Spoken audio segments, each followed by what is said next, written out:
shot off on a buck I call Captain Hook. That was really not good. Full-time cameraman.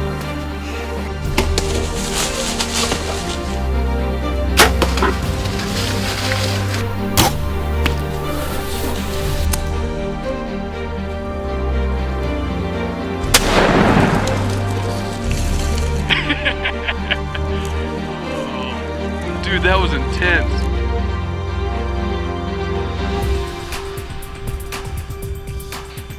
The final chapter.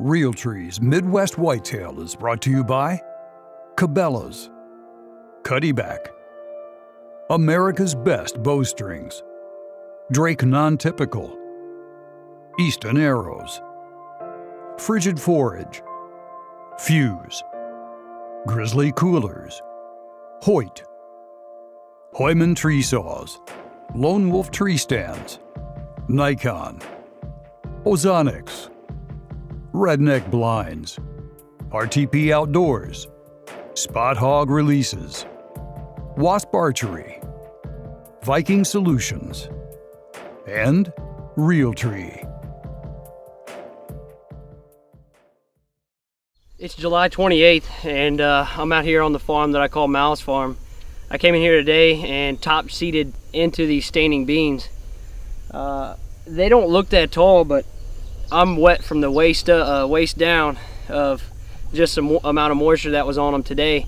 We got a very light rain today, not quite enough to settle the dust, but we got more rain in the forecast. I thought it would be a perfect opportunity to come in here and interseed some turnips into these standing beans. I don't know how well they're going to germinate. I don't know how well of a stand I'll get, but it's going to create more food for me late season. This is a farm that I'm going to be hunting rain check on. I've done all this work specifically for rain check off of the movements that I've seen him do and watched him do last year. So he hasn't showed up on camera yet. We're going to be checking our cuddybacks in the next few weeks, and hopefully with a little bit of luck, one of these shooters will be on here, and October's right around the corner. So we can't wait. We're excited, and we just got to hope that this weather comes through for us. It's July 28th.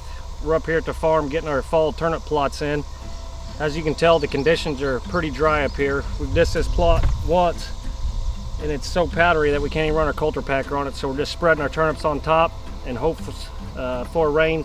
Got, I think, 60 and 70% chance for Sunday and Monday, so hopefully them come in and these turnips will pop right up. In this particular plot here we're on, I planted one right here on the east side and one over here on the north side, where I had several encounters with Misfit last year, in high hopes that he's going to be using the same plot late season again. We got I think 3 other more plots to get in today, so we're going to get in it, and hopefully the rain comes like they're calling for.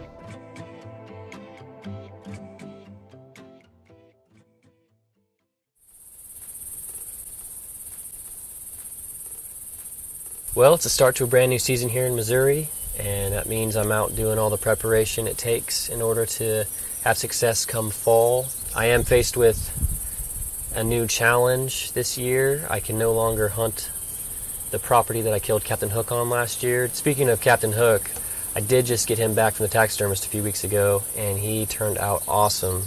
Very excited about that. Every time I look at him, it just takes me back, freezing my butt off on Christmas Day, looking up and seeing him walk across a snowy cornfield. It was a real exciting hunt, and it's just cool to look at a deer mount and have all those memories come flooding back to you.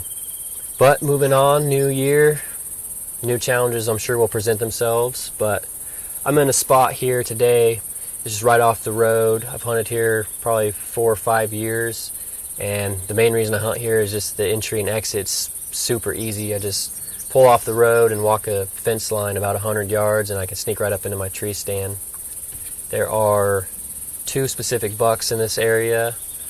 One is a deer I call Geronimo. He's a big 10-point. I never had any encounters with him last year. He was one of my target bucks. But hopefully this year is the year I get it done, because like I said, he'll be 5 and he may turn into an absolute stud. He actually dropped his right side right here in front of my camera, but the camera wasn't on the tree, so I didn't capture the cool moment of him shedding.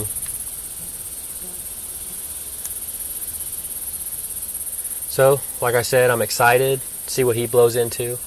The other deer is a buck I call the Brow-Tine buck, and I've had 3 or 4 years of history with him, and I'm a little nervous coming into this year because I'm not sure he's even still alive. I just don't have any confirmation. I don't have trail camera pictures. I didn't have any encounters last year. The pictures I did have were from the summer and just right into the beginning of October. So hopefully he's still alive and out there, and we'll find out here in a few weeks, I guess, when I come and pull the cards. So I'm going to finish up here, and I'll have another update here in a few weeks, I'm sure, with something else I'm doing. So thanks for watching Midwest Whitetail. Well, hey everybody, welcome to Midwest Whitetail, the Great Plains show. It's mid-August, and it's time to get some food plots in the ground. I'm over here at the lease in Marys County today. Last year, I had a buck over here that I was really excited to see make it through the season. My dad actually found his sheds down here in the bottom. Doesn't really have a name, but he was a great 10-pointer last year. I'm excited to see what he turns into this year. I had that deer the day after Christmas, December the 26th, at 12 yards for 15 minutes. And I couldn't shoot a 3-year-old. You know, he was a great buck, real massive for a 3-year-old. So, like I said, I'm excited to see what he's turned into. We've got an old pasture here. You can see it's just grown up like crazy. It probably hasn't been grazed in 20 years, so it's grown up in locusts, and there's a few deer bedding in there. But what I'm going to do today is a one-day poor man plot. This lease is basically an hour from my house, and I don't have a whole lot of extra time to be running over here doing multiple steps with a food plot. Well, I got the food plot all done. I got this trail cut into the tree where I want to hang the stand. Really, all I have left to do is hang the stand and possibly put a trail camera here so I can see what kind of buck activity I get closer to the season. I didn't figure up the exact cost, but it's around 80 bucks. So for less than 100 bucks, you can have a spot very similar to this. It took about 3 hours and 45 minutes, and it wasn't that bad. Hopefully this fall I'll be hunting that big 10-pointer out of this very stand, and maybe I can get a shot at it.